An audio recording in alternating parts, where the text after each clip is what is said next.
In this section, we will be taking a look at the concept of metabolism. We will be looking at metabolic disorders as far as diabetes, obesity, metabolic syndrome, thyroid disease, and relating them to the student learning outcomes of providing safe, patient-centered, evidence-based nursing care for chronic and vulnerable populations, guided by the Caritas philosophy, demonstrating critical thinking and clinical reasoning when providing quality patient care in community-based settings, communicate effectively with patients, families, and members of the interprofessional team, and manage care for clients and groups in diverse settings. This is a definition of metabolism, and if you're not familiar with the different hormones of the endocrine system, I would refer you to your textbook on page 726. There is a table that lists all the endocrine organs, the hormones, and their mechanism of action. Just to briefly go over metabolic syndrome again, because it is a concept of perfusion as well as metabolism, and we will be taking a look at a case study with metabolic syndrome in class, but again, it increases the risk of cardiovascular disease. The criteria and the risk factors are listed there, and it does increase not only the cardiovascular disease, but type 2 diabetes and stroke as well. Diabetes has several risk factors, including family history of diabetes, obesity, physical inactivity, women with gestational diabetes and pregnancy, hypertension, and metabolic syndrome. You want to educate about management techniques. A fasting blood glucose level should be between 70 and 110. And this is milligrams per deciliter.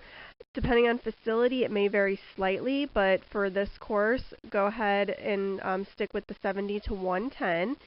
The hemoglobin A1C is a way to measure glucose levels within the last 3 months, and anything between over 7 is considered elevated.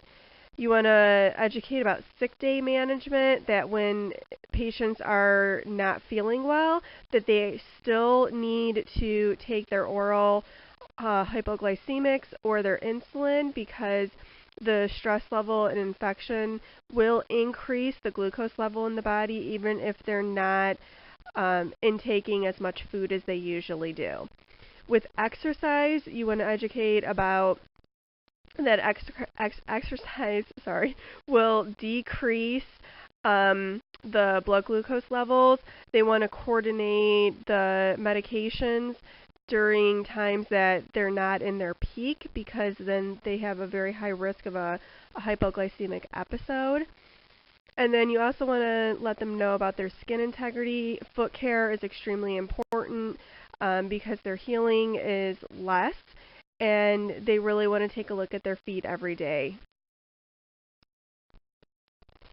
With liver disease, there are 3 primary effects. You have disrupted liver cell function, impaired bilirubin conversion and excretion that leads to jaundice, and then disrupted blood flow through the liver, resulting in portal hypertension.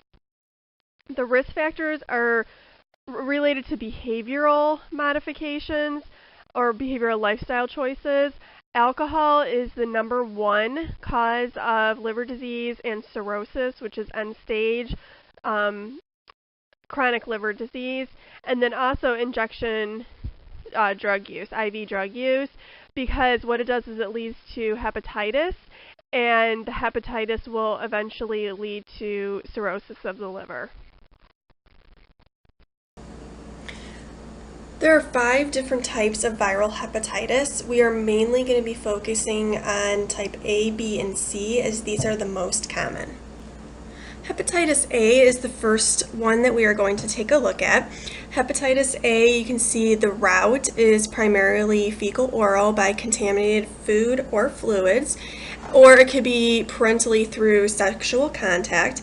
Mainly it is the food and fluids. It can be traced back to unsafe water, inadequate sanitation, and poor personal hygiene. It is mainly, the highest risk is children and young adults.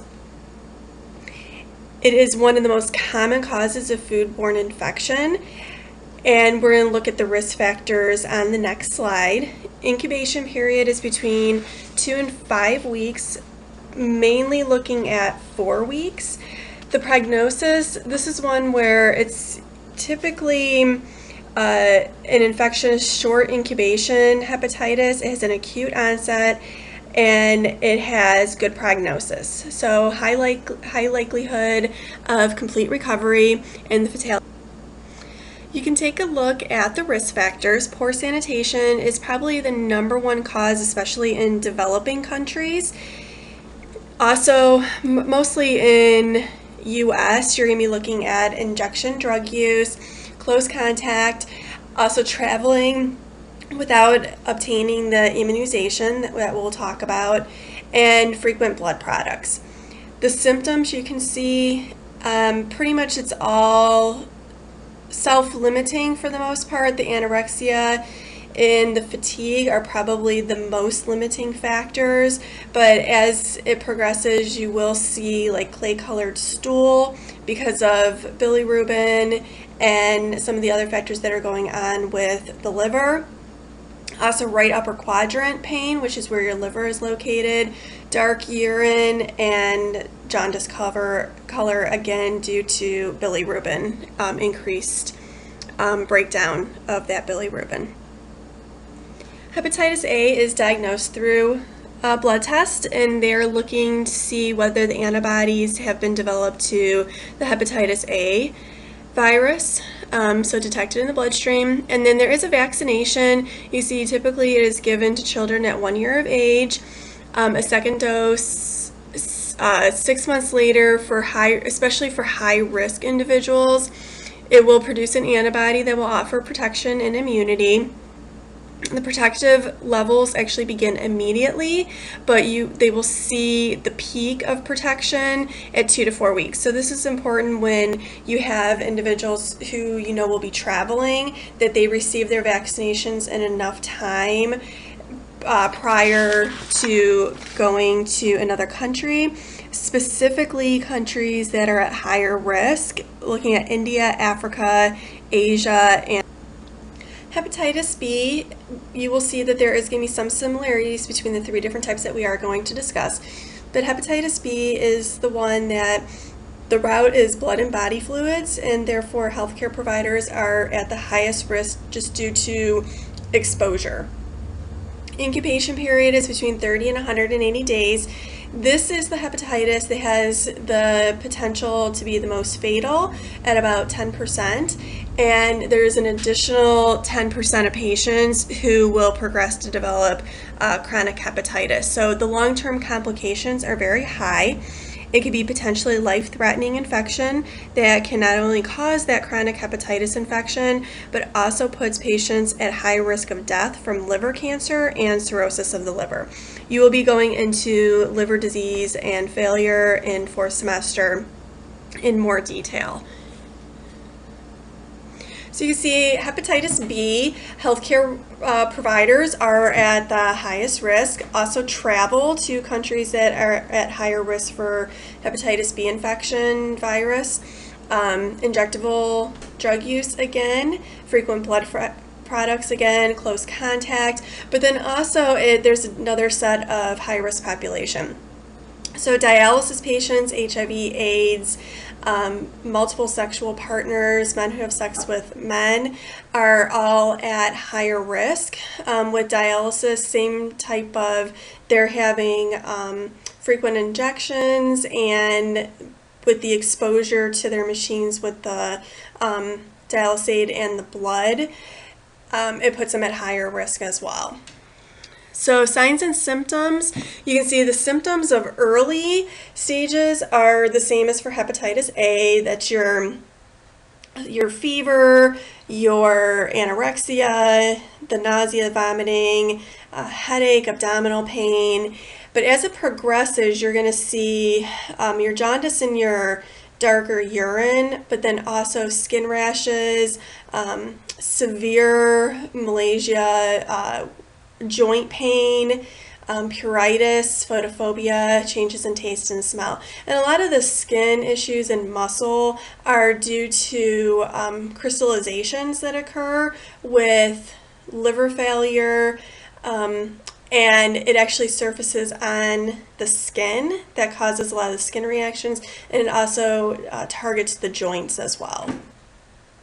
So diagnosis is mainly going to be through lab work. So you're going to see elevated liver enzyme levels, your serum alkaline phosphatase levels, the bilirubin levels are going to be elevated, and then also neutropenia and lymphopenia. So the white blood cells are going to decrease, and those components of the white blood cells are going to decrease. And then there's also a prolonged prothrombin time, and one of the functions of the liver is to there's bilirubin that's going to increase the breakdown of your fat-soluble vitamins, which is your vitamin K, and then also there's some protein metabolism that goes on that affects your clotting times as well. So those two things combined will actually cause a prolonged prothrombin time, and then typically anything longer than 3 seconds suggests that there's some liver issues going on, which then you would have to implement some nursing considerations to protect your patient against bleeding risks. So with vaccination, it is primarily given in infancy at 0, 1, and 6 months of age. If patients are at high risk and they're previously not immunized, they should receive the vaccination, and immunity does last for at least 20 years, and it may actually be. So the last one we're going to take a look at is hepatitis C, and this one again is transmitted through blood and body fluids. So again, healthcare providers are going to be at the highest risk. Incubation period is between 2 weeks to 6 months. This one can actually be either acute or chronic. So if it's acute, it's usually a temporary, maybe some mild symptoms, and then the body can actually, the immune system will fight it off on its own and it will go away, and then you actually have immunity for life after that. The chronic infection can actually cause some more of the long-term complications, and then that usually ends up with some additional treatment, which we'll take a look at in a moment. So with risk factors, again, some of the same risk factors are popping up with hepatitis C as the previous ones, but then again, there's a couple of new ones with prisoners because of maybe having multiple sexual partners during that prison sentence, and then also tattoos and piercings puts individuals at higher risk, especially if proper technique was not used during those procedures. Signs and symptoms, again, very similar. Looking at this one, however, again, there may be no symptoms at all, especially in that acute phase.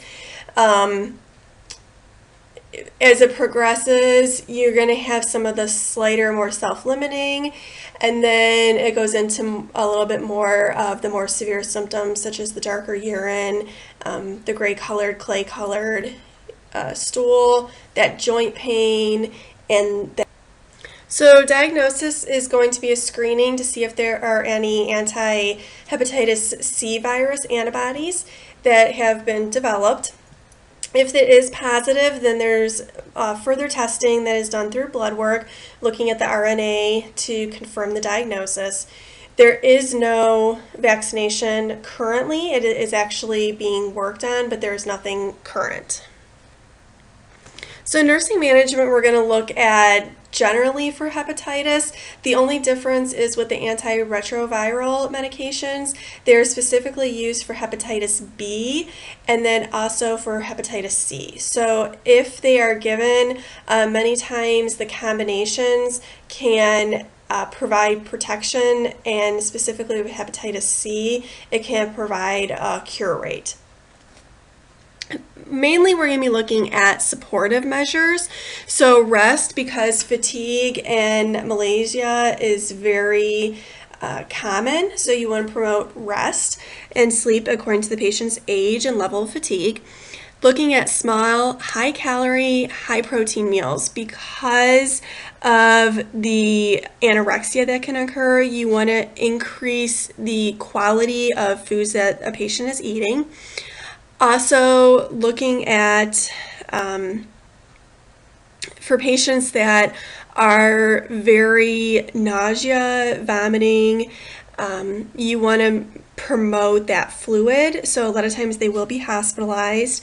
You want to encourage fluids to at least 2 liters a day, sometimes providing ice chips and the effervescent soft drinks can help since they can hydrate without triggering that gag reflex and vomiting. Also, the antiemetics about 30 minutes prior to meals to hopefully try to increase the appetite slightly. Also looking at enteric precautions. So enteric precautions is precautions that are taken when coming in contact with any fecal material or potential of fecal material contamination. So it is gowning, gloving, isolation precautions for that, and encouraging family members, anybody that enters the room has to have gowns and gloves to protect themselves. And then providing emotional support and encouraging. It may take months for jaundice to clear completely and that physical energy to Obesity is the next exemplar that we're going to take a look at under the concept of metabolism. We've talked a little bit about this in the perfusion concept, but just to kind of reiterate, obesity is an excess of adipose tissue. It is typically due to the body storing excess nutrients and energy. This excess energy is stored in the form of triglycerides, and when we were taking a look at cholesterol panel, you really want your triglycerides to be within a normal limit to decrease the risk of cardiovascular disease. And then as far as why obesity occurs, it's usually due to a multitude of factors. Some of it could be hereditary, but a lot of times it's multiple factors of psychological, physiological, environmental, sociocultural environments that all contribute to obesity. Clinical manifestations, you do want to take a look at your textbook on page 792. It's table 12-12. It gives you the classification of overweight and obesity by BMI, waist circumference, and then the associated risk for disease. But just in general, a BMI over 25, under 30 is considered overweight, and a BMI greater than 30 or greater is considered to be obesity. Also, looking at extreme obesity is anything equal to or over 40 for a BMI, and then again, your normal is 18.5 to 24.9. Also, take a look at the other chart on page 792. It's the clinical manifestations and therapies associated with obesity as to when they're taking a look at BMI and the comorbidities, what kind of therapy is going to be initiated. So complications of obesity are what we've previously mentioned, but it's going to be your increase of cardiovascular disease, stroke, hypertension, heart failure, sleep apnea, some risks of cancer increase, musculoskeletal is going to be affected. Pretty much every body system is going to be affected related to obesity. And that is actually in table 12-13 in your textbook. It's on page 793. So management is going to center primarily around lifestyle modifications. Through diet and exercise can have a significant reduction. And then also identifying the causes and appropriate treatment. So if it's more psychological, to address those needs of the patient, so then they have a more successful plan. Pharmacological therapy is initiated typically when the BMI is 27 or greater and they have 2 or more comorbidities. So some of the medications is amphetamines or phetamine. It's going to act directly on the appetite center in the central nervous system, which is controlled by the hypothalamus. Sibutramine is another medication that is an appetite suppressant. Because it increases the metabolic rate, it will promote weight loss. And it does actually have a benefit of lowering cholesterol and triglyceride levels. The last medication is orlistat, and this one is a little bit different. It actually inhibits fat absorption from the GI tract, which will result in weight loss. The other method of treatment is surgical procedures. This is usually performed only for those that are morbidly obese. Typically, the BMI is greater than 30 with 2 comorbidities, and it's indicated when lifestyle modifications have not been affected. A lot of times with metabolic syndrome, the individuals, because of the syndrome itself, they are not able to lose weight, so they will resort to a surgical procedure instead. 2 different types. There's restrictive and malabsorptive procedures. This focuses on restricting the stomach capacity, and then it will actually force a limitation of food intake, and it restricts absorption of calories and nutrients as well. Usually there's a rapid weight loss, and it is maintained over time. There's a 60 to 70% weight loss for 10 years or more with this particular type of procedure. The other type is just the restrictive procedure alone. There's usually less complications. It can be done laparoscopically, and this can actually be reversed if needed. It's done by gastric banding, and it's where it's placed around the upper portion of the stomach. The probability of weight loss over time decreases drastically. It's only about 15 to 20%. It's 15 to 20% will actually require additional surgery because of the banding sometimes doesn't take effect, or it slips off. There's only about 50% of those will lose excess body weight and within the first year, and then only a quarter, so 25%, only maintain that weight loss over a period of 10 years. So the probability of success does drop pretty drastically with the restrictive. However, there's usually less complications associated with that one. The complications of any kind of surgical procedure are going to be the same as what it would be for any surgical procedure that you covered in your med-surg, but peritonitis, gallstones, wound infections, DVTs, nutritional deficiencies.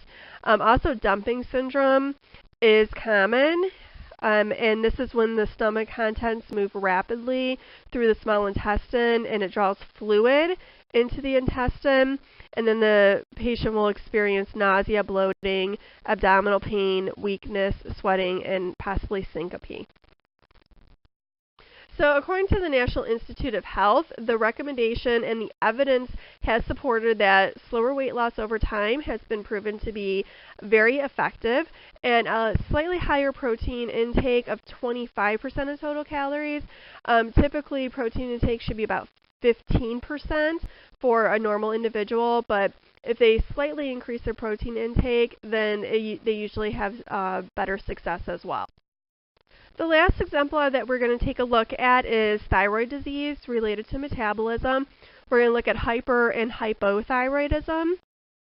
Hyperthyroidism is due to an increased level of thyroid hormone within the system, and the thyroid hormone is responsible for controlling metabolic rate and the sympathetic nervous system response as well. So if you have an increased thyroid hormone, you're going to have an increased metabolic rate.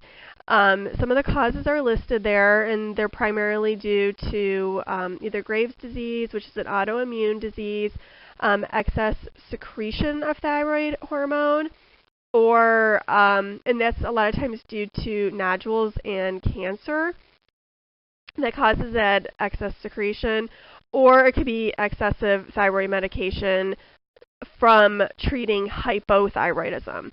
Usually women are at higher risk, ages 20 to 40, and genetics does play a factor. Management for hyperthyroidism is going to center around several different areas.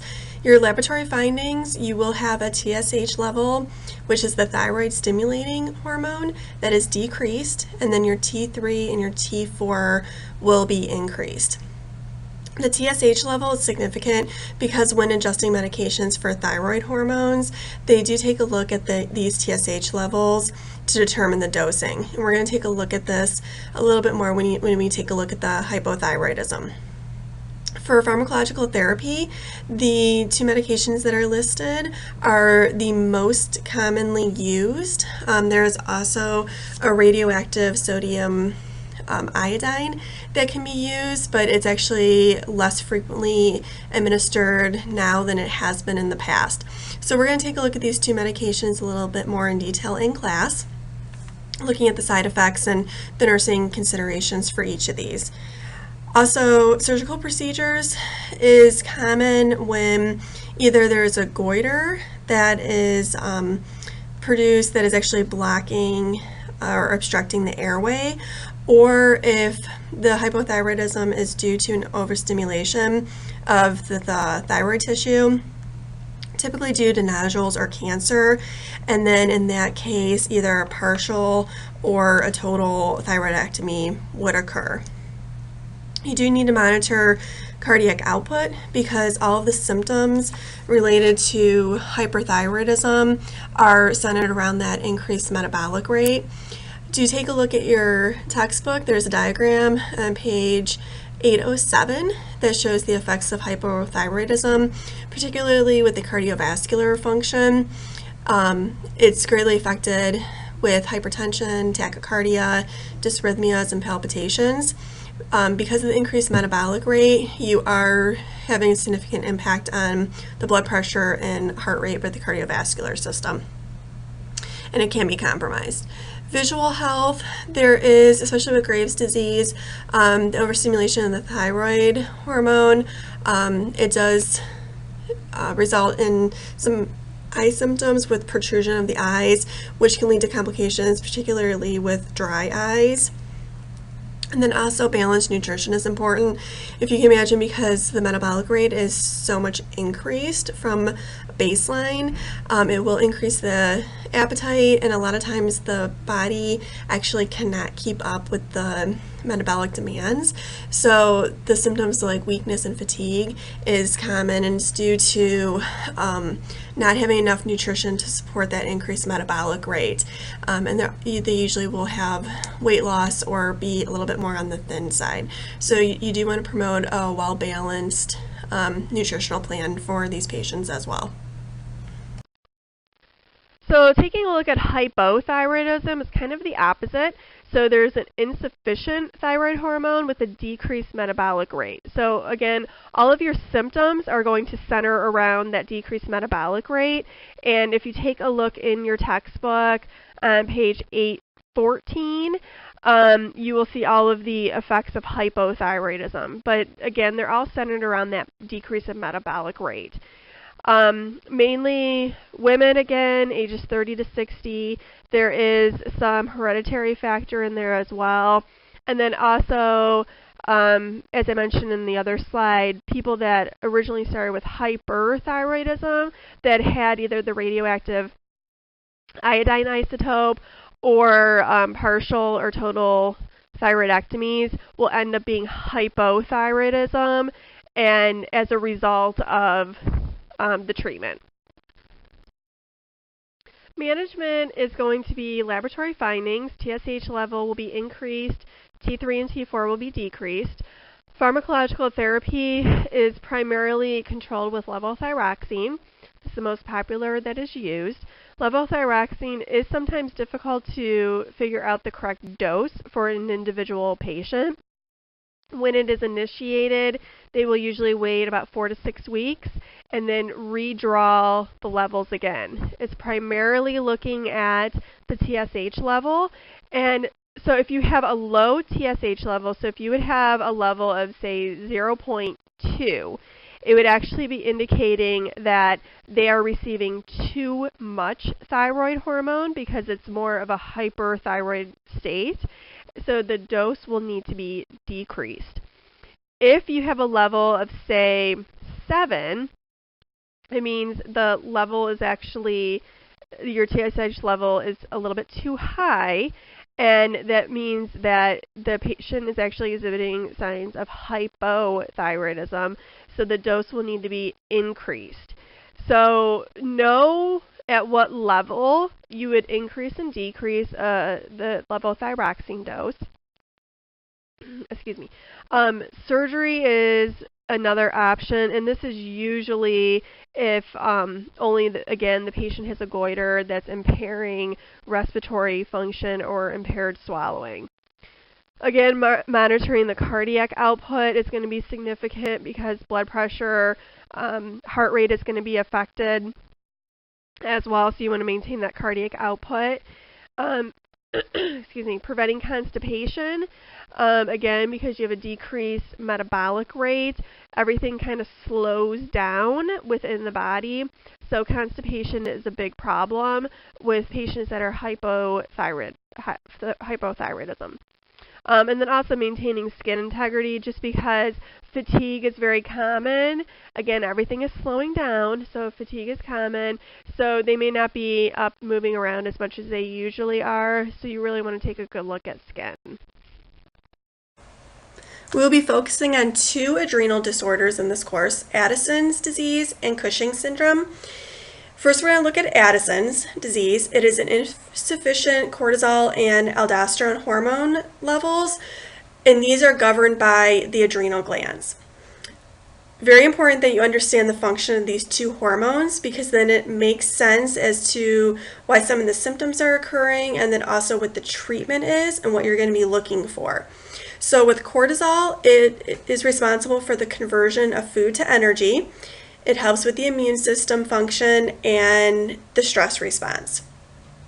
Aldosterone is responsible for maintaining the balance of sodium and potassium to keep the blood pressure normal.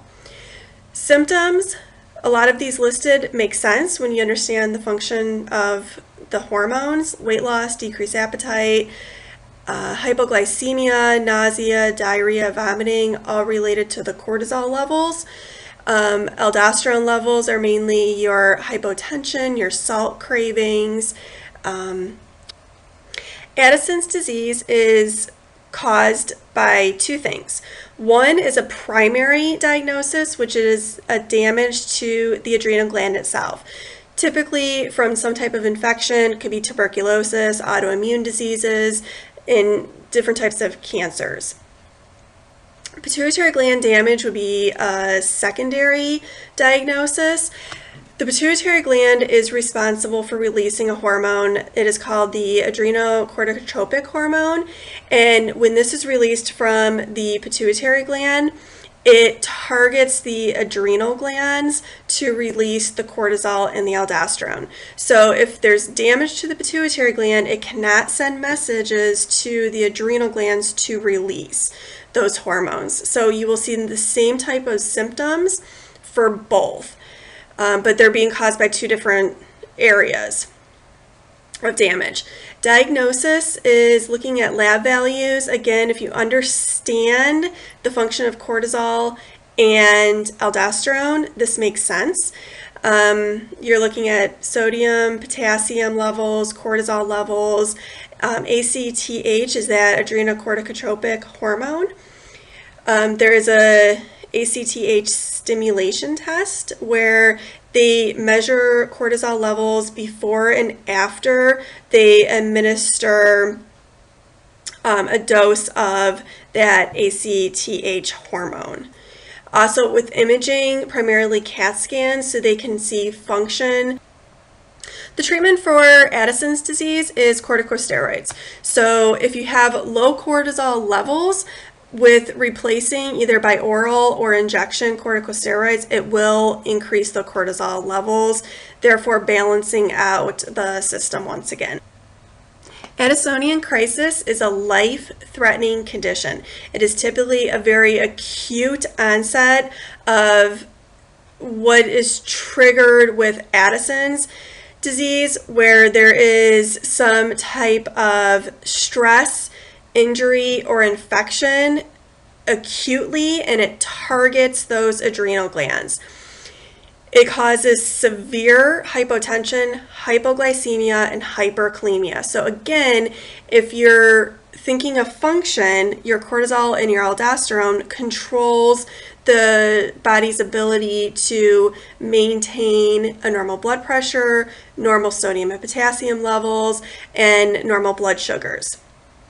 So when the adrenal glands take a direct hit very acutely, that is greatly impaired. So the treatment, again, you understand the function, you understand the treatment. So with the treatment, it is giving that hydrocortisone, again, to help regulate those cortisol levels, saline to help try to balance the sodium and potassium out, and then also dextrose. So it's going to help with regulating the hypoglycemia levels, the blood glucose levels, and it also will help to control that. Cushing's syndrome is, if you think of the opposite of Addison's disease. So with Cushing's syndrome, you have an increased cortisol level over time. The symptoms, again, cortisol is responsible for that conversion of food to energy. So your carbohydrates, your proteins, your fats, those carbohydrates particularly, they're going to cause progressive weight gain over time, and because of that, and the distribution of fat deposits in different areas of the skin, it is going to contribute to some of the symptoms that are very classic for Cushing's syndrome. So those classic symptoms are the moon face, which is a rounded face, and the buffalo hump, which is almost like a fatty hump that is between the shoulders. There's the pink and purple striae or stretch marks, and it's mainly focused over the abdomen, thighs, breast tissue.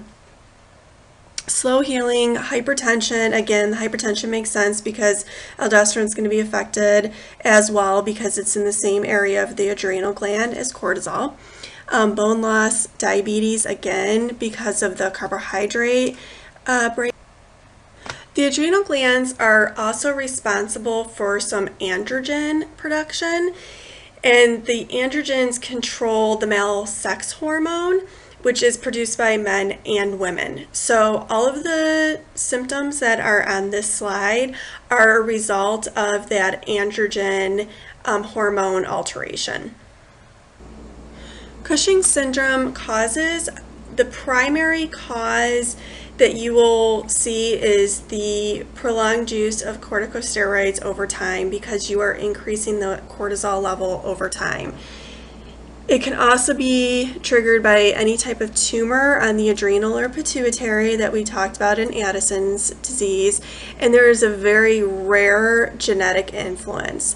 Diagnosis is going to be mainly based on symptoms. So if somebody is coming in with the symptoms associated with Cushing's syndrome and they have been on corticosteroids for a length of time, this is mainly like years, then a lot of times they're just going to say, yes, you have a Cushing syndrome diagnosis. If they're not really sure and if they want to confirm a diagnosis, they will go into the different testing. So 24-hour urine can measure cortisol levels. They can do just a blood draw to measure cortisol levels. Also, the saliva. So in a normal individual, the cortisol levels significantly drop in the evening. Somebody that has Cushing syndrome, because they're getting their extra cortisol from medication primarily, they will have a consistent cortisol level throughout the day and into the evening. So their levels will remain elevated. And then also imaging studies, mainly the CAT scans again, to see if. So treatment is going to focus a lot on trying to limit the use of corticosteroids if that is a possibility. A lot of people are dependent on it for respiratory or inflammation, such as arthritis. If there is a tumor, they will do like the radiation and surgery, as with any, and then also medications. So the 5 medications listed here are all possibilities that can be administered, and they will help to regulate the cortisol levels. Some of them are going to specifically target the pituitary gland to try to block that production of the ACTH, therefore in turn trying to reduce the cortisol levels in the adrenal glands. The last one is specifically it's a newer one, and we'll talk about a little bit more about them in class